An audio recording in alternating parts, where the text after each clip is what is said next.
This right here is the Cold Steel GI Tanto. This is a single piece fixed blade that's listed on the Cold Steel website for $39.99.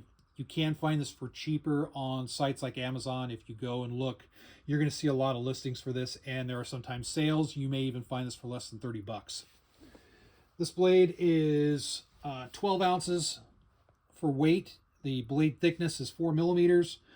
The blade length is 7 inches. The blade steel is a 1055 carbon.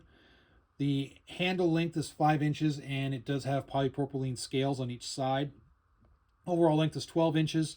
It does have that Securex sheath, as you can see, and it's a Tanto profile. So to show the sheath, first off, it does have the mounting point, so if you want to throw it on molly or whatnot, you certainly can. It does have the belt loop option as well. It has a combination button and the hook and loop closure. So securely mounted to the Securex sheath, but you can take this off if you want. And if you just want to have this mounted with just the sheath itself and not this nylon belt keep, you can do so. This additional nylon strap right here provides good additional securement. You can see the kind of snap right there.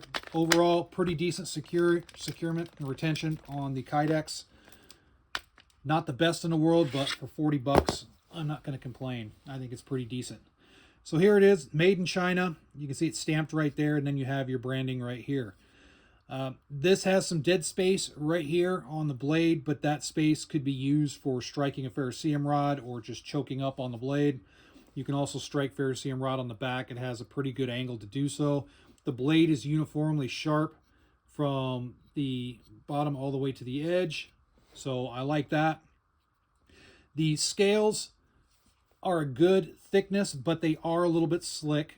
So if you're wanting something with better retention in the hand, then you might want to think about coating these with something. It would probably be better if they came out with like a rubberized coating on this, but I realize that would drive the price up. So there is that. It does have a lanyard loop right here. And overall, the balance feels pretty good. You can baton with this, no problem, as long as it's appropriate, as long as you're not trying to get too crazy with it. You can do just a little bit of prying with it. And you can also do cutting, processing wood, all that good stuff. It strikes me as a good campfire or campsite knife, something that you could throw into a survival kit, and I think it would serve you well, especially for how inexpensive it is. You could buy a couple of these and throw them into different kits. You could have this maybe in a get home or a bug out bag or whatnot. I think this is something worth having as a just basic utility blade. Overall, $40 I think is a very, very good price for something like this, especially if you're getting it on sale. I have seen them for less than 30 bucks. I think that is a great, great price, and it's definitely worth buying. So there it is. I think it's an awesome utility blade. I don't see any big issues with it other than just the scales right here could possibly have a little bit of a better material on it. Like maybe it was a G10, a textured G10 might be better. I'm not sure. Comment below and let me know what you think would be a good blade material for this particular knife.